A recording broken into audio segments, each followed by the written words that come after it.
if even you have this basic and if you got it right, believe me, you can realistically making like 15% plus of your online revenue from your ESP that you're using. For post-purchase, I want red carpet experience. This is how to wash the product if it's closing, or this is how to apply that product. If you have any questions, here's a form. You can call us, chat us. If you don't talk to your people within that crucial 24 to 48 hours period after they've purchased, you're like literally leaving the money on the table. So if you provide all of that kind of in emails or through SMS, they will have amazing experience and they are more likely to buy again from you. Hi everyone. Hello people of e-commerce and our listeners, and welcome back to Email Einstein, the podcast by Flowium. Hi Andrei. Hello. How's Welcome back. Oh, thank you. Good. How are you? Good. It's not our typical day. It's not typical. Like typically we record on Fridays, and now today's Wednesday. And typically when I record, it's still light outside, when right now it's already like 6 p.m. So it's already like dark and gloomy, but it's only like, that's pretty much the only mood of London for like 6 months of the year. And Vera just informed me that I might be going to London. Apparently, I was messaging on Instagram with Andrei's wife, and I just notified him, "Hey, did you know that you might be coming to London? Because your daughters have been informed. Your wife is obviously planning everything. So, FYI, Andrei, whatever you decide, your wife and kids are coming to London." So all podcast listeners, do you see how much I care, how much we care about you? So I found out about this news 5 minutes ago, and you now have the latest news that I might be in the London soon. You are the first ones to know, even before it's officially in the calendar. Well, anyways, we were talking about the Paddington Bear, e-commerce, and all of the exciting flows that we will be discussing today. So, before we go there, Andrei, what's new and exciting with you? Actually, I have a lot of updates. Let's do this. Do you want to start with something fun or like business related? I don't know. Start with your updates if you can make them fun. Because the beginning of the podcast matters, Andrei. We've got to do something like fun and dramatic. 3, 2, 1, go. Guys and gals, like eventually we'll be talking about email marketing, automations, and stuff care about. By the way. So just want to shout out say thank you to the team who went to Dominican Republic like 2 weeks ago. We had in-person meeting with our leadership team. It was extremely fun, extremely productive, and during those events, I feel like we are more productive than for entire year. So this is number one. But during this event, we learned a new game called, I personally learned the new game called a salad bowl or something. Have you ever heard about this, Vera? You shared it in Slack, but I didn't read the rules. Like what's the deal do you follow Candelaria, our lead PM? Well, no, just Instagram, on Instagram. I've got to follow her. I don't know. Yeah, no. Because she posted some videos, and like there's some fun videos of me like doing the Bruce Lee or stuff like that. But extremely fun game. I strongly recommend for you to check out. And if you have a bigger group of people like to play it, extremely fun. Yeah, it is fun. 2 things about podcasts. So as you know, we're doing this podcast for a very long time now. But however, we planning right now, it's not set in stone, but to possibly get 2 more new podcasts. One will be a focus on brands, talking about how they acquire leads and how they retain their customers. So we're working on this podcast now for a very long time. Stay tuned. And another, it's more for people who are in agency world, who freelancing, and for brands who want to hire a team internally. That podcast will be about project management, how to project manage projects better. I don't know how to explain it, but how to communicate better, how to build systems better. This is really, really new. I had only conversation today with people internally who wants to lead that podcast. I need to get green lights from the entire team before we move forward, but it's a kind of teaser with all of you. That's so exciting, Andrei. I have an idea for the host. His name starts with E, and his second name, his second letter. Okay, it's Eric. But anyways, I think he would be an amazing host for this one. But whatever. Like I'm not, not saying anything. But think about it. I'm not pointing. I'm not naming the names. Yeah. Okay, and the two more updates. So, if you are in New York City area, we are hosting on monthly basis Klaviyo meetups, Flowium, as well as our co-host Smart Sites. We hosting meetups sponsored by Klaviyo on monthly basis. So you can find out about our future meetups at goingbyflowium.com/NYC, and you will see the list of all dates for the entire year. So if you live here in this area or you're planning to visit, please stop by and let's network and let's learn something new. Andrew, do you want to host one in London as well? We have the office here, like the Klaviyo office, and I've been on one of those meetups, but they were like organized by Klaviyo. But like it's a huge deal here. So maybe instead of going to like Paddington Museum, you can do a quick meetup while you're in London. Think about it. I would love to. You just need to get approval from my wife. We'll work it out. Yeah, and the last thing, one more thing. Sorry, it was so many updates, but also for this year we're trying something new and we're trying to give back to the brands, especially to those smaller brands with limited resources. We are giving away the free email design or free email redesign of your brand. Yeah, we're doing giveaway on monthly basis. So you have kind of 12 chances to win. So I strongly recommend for you to apply each month. Even if you did not win today, you can win next month. By the way, that's huge. For January, we did one brand from UK. I believe it's called Zone 3 or something. Zone 3. That's so awesome. I knew that we have the giveaway, but I didn't realize it's going to be like a monthly thing. I don't know the link, but we'll include it under this episode. Oh yeah, we'll have a lot of useful things under this episode. So make sure to scroll to the bottom because everything that we're discussing here will be down under this podcast. So will be down. I don't know, Andre. I've started listening, like you said on the last podcast that you're like listening to Ukrainian music while you're working. And I started doing this and I learned about so many cool Ukrainian bands and brands. This is like my new thing now. And I have this like huge Apple headphones and I'm like in my little, I don't know, work bubble. And that's so cool. Yeah. Thank you for the suggestion. Sure. Did you see the Eurovision? I love them. I love them. I do love them. No, but did you love who they picked for this year? I do love it. Zifferblatt. Like that's my new jam. Like I'm listening to them nonstop. And okay, that's so actually like a big... Unfortunately, we cannot continue this episode today and you will not learn about the email marketing. No, that's for those of you guys who are not they don't know how to sing. They are amazing. They are talented. And like I draw the line here. They like giving me that Beatles/Queen vibe from like the 70s and 80s. But yeah, for those of you guys who are not from Europe or who's not following this conversation, we have this big thing in Europe called Eurovision. And actually, more people are watching Eurovision than Super Bowl. And I think even more than Olympics. So it's like even though it's like a European thing, it's a worldwide event. And Ukraine, both me and Andrei, we're Ukrainians. Ukraine has a very good record of like winning Eurovision. Every time we enter this contest, we are like getting in like top 5. Ukraine is amazing, talented people, very different every year. But this year, it's a very controversial music piece. If you want to listen to it, do it. It's called Zifferblatt. Go and do yourself a favor. I love them so much.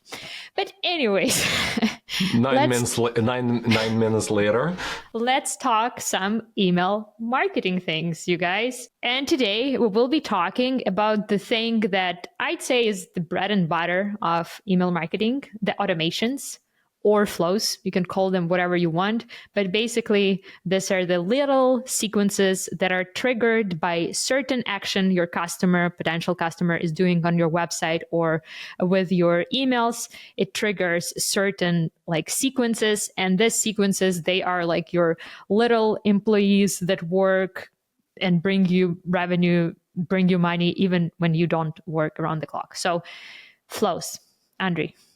Why we're still talking about the flows in 2025. Yeah. So I'm not sure what the episode we record now, but it's almost close to 200 or we surpassed 200.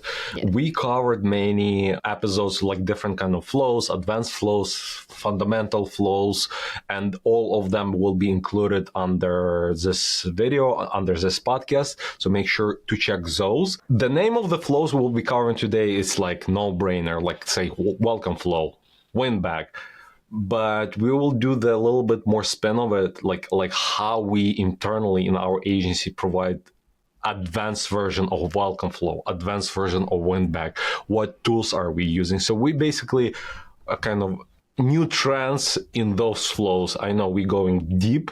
And by the way, did you hear what Tanya said on all hands meeting? One of our top strategists. She said I obsess with your like our YouTube blog and podcast because we go so deep in each topic, which is amazing. But I mean, the problem is probably 3 people listening about those advanced things. but it will help Tanya also. And you, what a dream team. Shout out to you, Tanya. I love this girl. She's so cool. Well, anyways, just like Andrei said, we're going to be talking about all of the fundamentals, all of the fundamental flows you need to have in 2025. But we will be talking about what brands are doing different. So let's start from the basics. Let's go back to the basics. So welcome flow, the very, very basic flow that literally every brand needs to have. From our experience, welcome flow does tend to have one of the highest open rates and engagement rates, especially in that very first email that you deliver. And typically you deliver that email as a part of the bigger sequence. And the goal of this sequence is sometimes to deliver the discount code or some kind of, free shipping or something like that. But the main goal is to nurture your customers, your potential customers, and to introduce them to the brand. That's why it's like still important. It's still hot. And we want to talk about what people are doing different. And actually, I found this year, in the last few months, I'm analyzing all automations, trying to understand the numbers better. And I found that, no surprise, but as you said, the first email is crucial in the welcome flow. It has a higher open rate, higher click-through rate. And if you have some kind of discount, it has the higher conversion rate. I'm personally not big fan of having discount in the first emails for many reasons. I mean, the basic one, people might convert without your discount, which will give you more profit. But again, it's debatable. I'm not a big fan, but that email has the highest conversion. Right. And I actually have some numbers from Klaviyo blog. They say that welcome emails typically generate 320% more revenue per email than standard promotional email. So, for example, when you're sending the regular campaign with a discount code, it typically does not perform even if it's like super segmented, it does not perform as well as welcome flow. Just because people are like literally coming to your website, they're giving you the email in exchange for that discount code. This is like what's driving them, right? That's why the engagement is so amazing on that first communication with your client. That being said, there are some things that you can be doing differently with welcome flows compared to like a few years ago. And the biggest one for me personally is personalization. And when I'm saying personalization, I don't just mean having the name in the body copy of the text. I'm like literally talking about personalizing the email to the point of like what kind of page your customer came from or what product they are interested in. Maybe like doing some product recommendations that are based on their previous searches. And one email that I'm totally obsessed with, or type of email, and Andre, I'll give you the honor of discussing these emails because you worked with these guys. So one of our clients are doing personalized videos. Andre, tell us more about it. Yeah, so we work currently. We implement this strategy for two brands that we work, and they are well-known brands: Dr. Squatch and another True Classic. So in the first email, or in some cases second email, we use technology called Maverick. And by the way, we have demo videos on our YouTube channels. And so basically, they are personalized video. When you receive that email, it's I don't know, it looks like an image, but it's a like thumbnail. You click on it, it redirects you to a page where it says, "Hi Vera, welcome to the brand." And I mean, they kind of welcome you to the brand, telling you about their brand. But that first piece, "Hi Vera," or "Hi Andrei," or "Hi Sam," "Hi Bob," "Hi Robbie," so that thing is crucial. And this technology allows people even to reply. And by monitoring, we see a lot of people thanking the brand, excited about this, sharing different kind of stories. So it's extremely powerful what technology allows to do. Yeah, this is pretty cool. And by the way, you can use the same technology not just for welcome emails. It's super powerful for abandonment cart emails when you're trying to recover the cart instead of just like sending like a good old standard abandonment cart. Imagine sending a video from like the founder saying like, "Hey, Sarah," or "Hey, Andre," or whatever. You left this in your cart. Yeah, we actually, I'll ask, if I don't forget, I'll ask our editor Vadim to include this video from True Classics, because I love how they did it. So there's the co-founder of this brand. He sits with a True Classic background, and he like picking up the back True Classic background, like, and looking in the back at like, "Hey, Vera, I believe you forgot something." And it's like so cool and playful. Oh, that's nice. I want to see that. Yes. Yeah, so I'll do our best to include it. So if you're listening, you will just hear the audio version, but recommending to go to our YouTube channel. First, subscribe, and second, check this video. You forgot something. I have a whole bag of True Classic just waiting here for you whenever you're ready. Now listen, if you're on the fence about anything, definitely let us know how we can help you. That's so cool. Yeah. Love those videos. And I mean, you don't even have to go all technological in Welcome Flow. The good old About Us email, I think it's still one of the most powerful pieces that you can have in the entire sequence. A few days ago, I subscribed to Patagonia because, well, first of all, it's like only one of the coolest brands ever existed. But also I subscribed for Patagonia because I wanted to get a gift for my husband. And by the way, by the time this podcast will be launched, my husband will receive his gift. I got him like the coolest carry-on bag ever. It's called the Patagonia Black Hole. So it's basically like a backpack that is sectioned as you would have your carry-on luggage. So it like opens like a book. It has like multiple sections. Everything is like very neatly organized there. Cool bag, like really awesome bag, especially because we travel a lot on those like European short flights and stuff like that. So I subscribe to Patagonia, and this email that we are sharing right now on YouTube, if you're watching this, if not, we're quickly gonna cover what we're seeing here. It's different because it's longer and more detailed than your typical welcome email.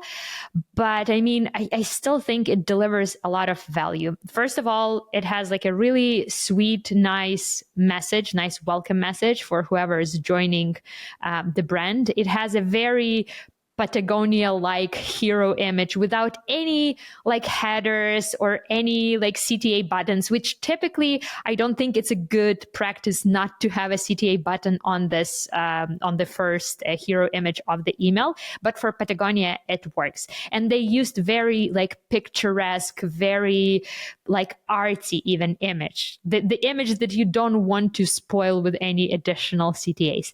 But also they included a ton of different different like about us elements. They Yeah, but include yeah. Vera, here, like what I want to add, sorry for interrupting, but it's like I get so much emotion about this email, and it's like it sounds so weird, like to have so like emotions about emails, but I love what they do because they do understand their customers Exactly. perfectly. Let's say if it would be different brands selling, I don't know, something differently, and they talk about 1% that they of profit they give it for some kind of environmental like programs, I would probably wouldn't care. But here it's like it's aligned with their customers, with their belief, with their like it's all about nature, outdoor. I love what they do at the bottom, like telling you what snacks, and they do it very strategically. They are segmenting you. Are you male or female? What is your gender? So more, they will probably recommend you different product layers, and I mean, unbelievable cool brand. I on the same page with you. By the way, I'm not sure, but I was not subscribed to them. You should. They are really, really cool. I just did. Awesome. Yeah. And at the very bottom of the email, they have this little motto: Earth is now our only shareholder. And I love it. I mean, they summarized it nicely. Their entire philosophy is summarized in one short, powerful motto. Anyways, if you're a Patagonia fan, if you're an email fan, or if you appreciate like a good visual and good design, definitely subscribe to their emails. They are super, super cool.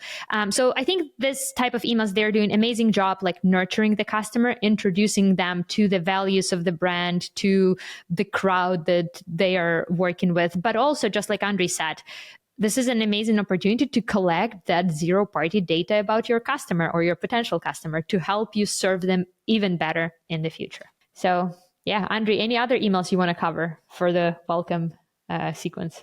No, but I just want to remind you again, the best practices work was welcome. So this welcome flow, yes, to convert them to a buyer, but it's a first impression about your brand, and make sure to nurture your leads. Like, I do understand all of you and all of us, we care about sales, about the conversion, but you will get the higher return on investment or higher lifetime value of the customers if you nurture them properly versus doing shortcut and kind of sell them something like right away. So right.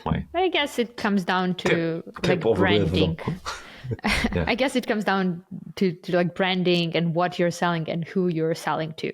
Because like when I purchase some like cheap makeup, I don't care about the philosophy. If it's like not something like super expensive and super trendy, it's just something I use every day. Like I don't care about the philosophy and branding and community and stuff. It's just like something I use every day. But if it's something more like expensive or something more community oriented, definitely. One thing that we are testing for some of our brands right now, and it's kind of it's not like innovation, but maybe you want to consider do what we just said, like do nurture everything, but we will have a separate block for discount. Let's say if you want, let's say for welcome flow, you have 1 discount or 2 discounts, and you have that block. If you update, and we use Klaviyo universal block, so when you update it in one place as a discount, the offer, it will update in the rest of the welcome flow when you want to split that, so you don't have to update all the emails manually every time. You just have that section,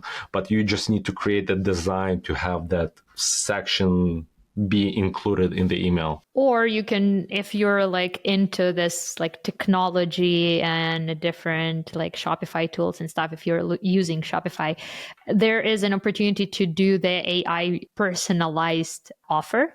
So basically there are some apps that allow you to show different offers to different customers based on who they are, where they're coming from, what's their history, how often they visit your website and stuff like that. And it allows you to offer different discount codes to different people basically and improve your margins. Anyways, this is the promise that this apps have, but I think it's a good idea. It just like helps you do the same thing, but automatically. Same thing that Andrei discussed. Yeah. Want to discover how much money your email marketing can actually bring you? If that's the case, let our team of email marketing experts show you how. With our free email marketing audit, we'll conduct a comprehensive analysis of your email marketing efforts, provide you with an action plan, and show you how to effectively segment and convert your audience. Simply go to flowium.com/audit and book your audit today. Okay, let's talk about the second fundamental flow, the post-purchase sequence. Flow sequence, you do you, boo. Use the language that works for you. Another fundamental flow. And I feel like it's a very underappreciated flow, because what I've noticed with a lot of brands, they like attack you and bombard you with like emails and offers and everything until you purchase. And then they go silent. Do you have the same experience like with this? It's like they want you to buy from them, and then they're like, okay, bye.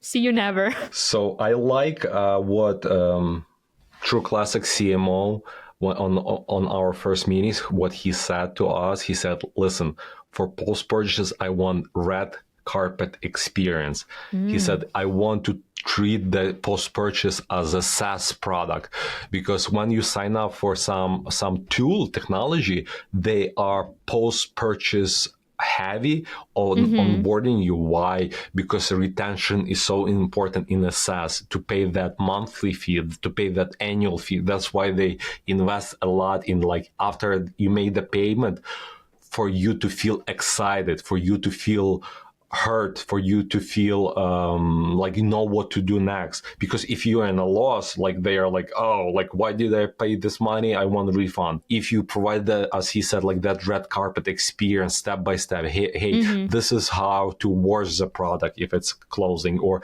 this is how to apply that product. If you have any questions, here's a form. You can call us, chat us, whatever.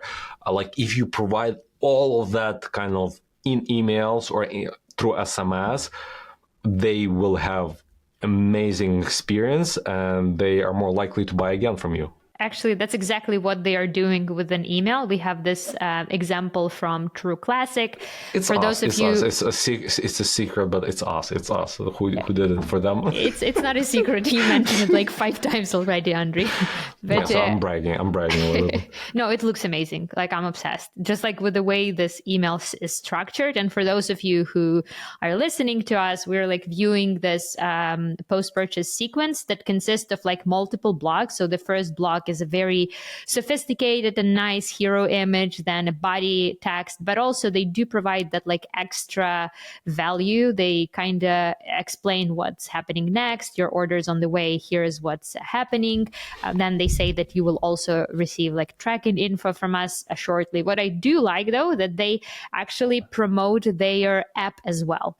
So they are like asking, sticking around, download the app. And they have this like block at the bottom with Google Play and App Store for both like Apple users and by Android. the way, we make that that block dynamic, so if there's a user who already have the app, so they don't see that block. So because we don't want to promote, So That's awesome. And actually, for True Classic and some of other brands, we do it a lot, like promoting some loyalty program or promoting like apps or membership programs. If they are part of any of those, we don't show them those blocks. Do you know what they're using for the app?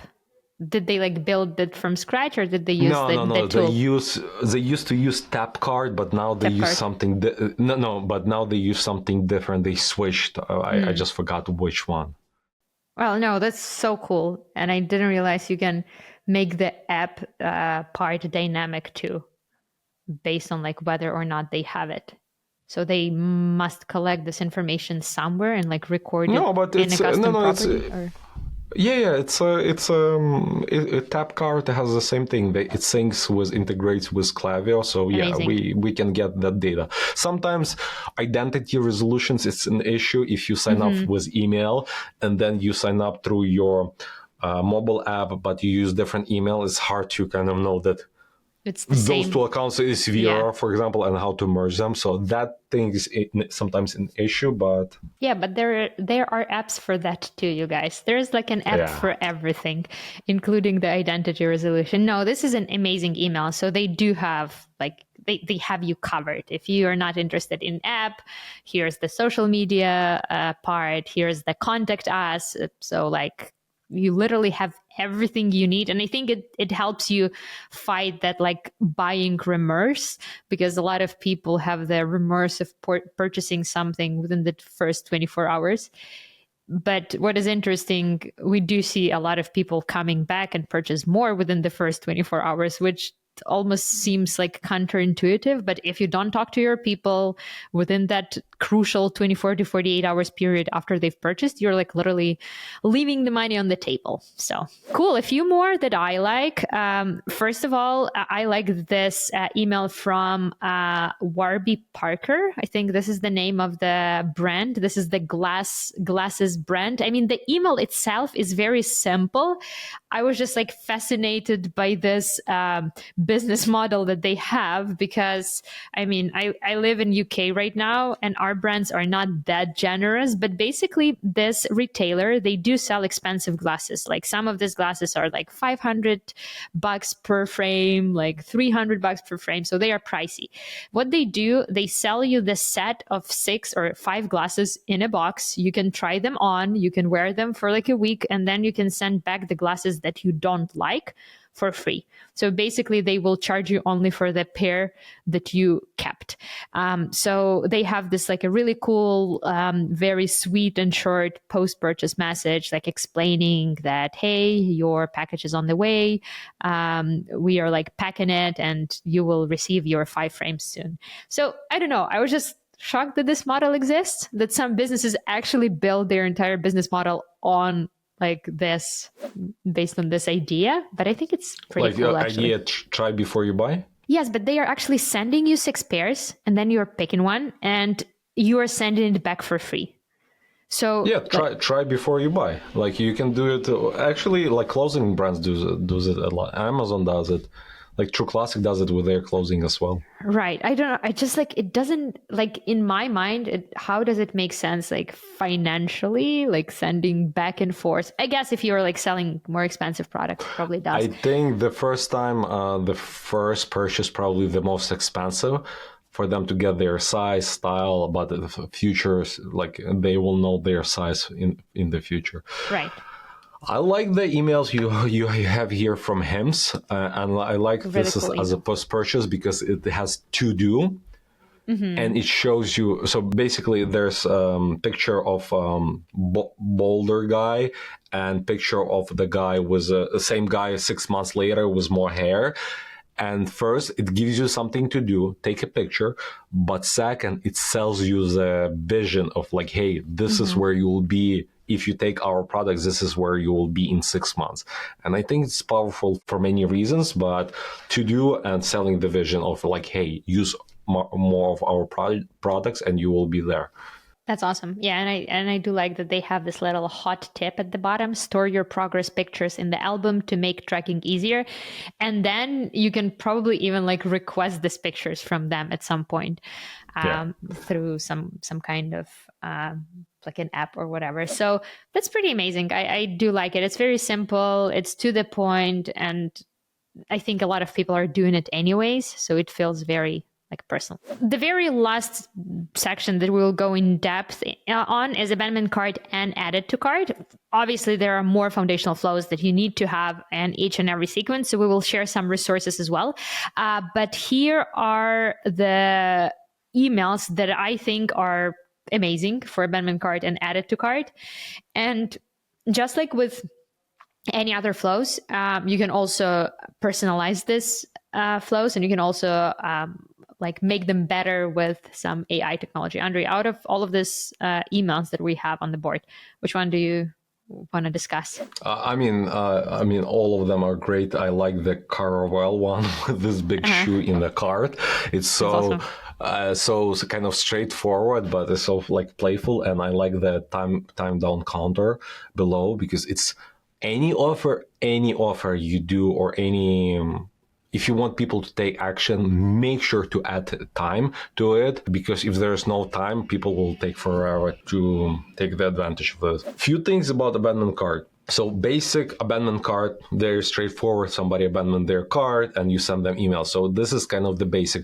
But what we see brands do more now is segmenting, but like if it's, are they existing customer or they are the first time buyer? Segmenting based on what the value of their cart they left. If it's like $50, maybe offer them 10% off. If it's like $2,000, maybe offer them $200 off, stuff like that. And another important thing, since you started talking about like having it as sort of like a sequence, we noticed that brands who, like, very often people do have like one email in the sequence or maximum 2 emails.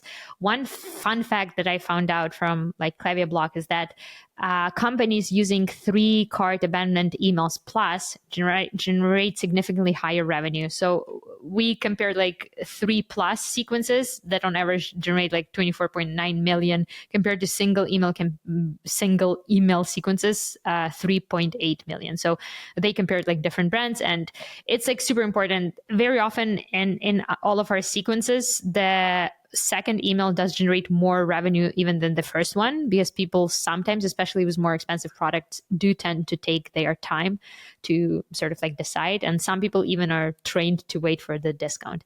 But just like Andrei said, it's a good idea to separate them based on cart value, cart, like who they are, what product they have, and stuff like that. I mean, I was taught that like 7 emails is the ideal for abandoned cart, but some brands think it's overkill. Again, it's very subjective. And one more thing that I'm trying to push our design team to innovate here. Typically for abandoned cart, we have a standard here in the emails.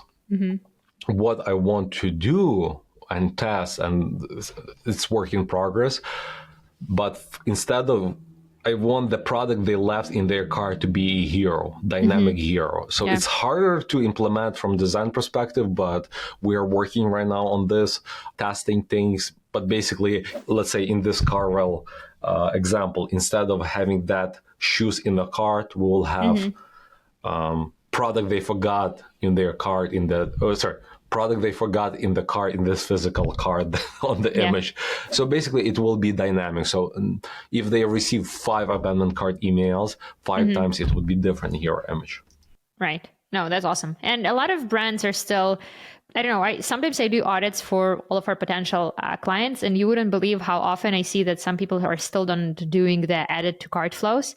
So added to cart, it's almost like a twin brother of abandonment cart, but for people whose information we already have in our ESP.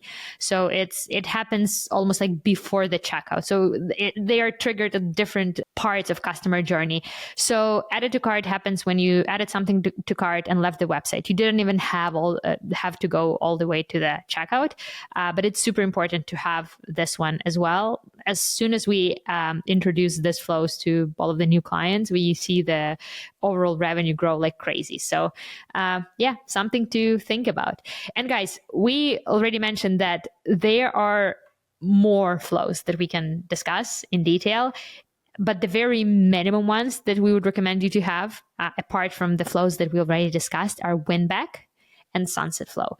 We will not go in details, but Andrei, I know you have a few sort of like important things to highlight for this flows. Tell us more. Why Winback and Sunset?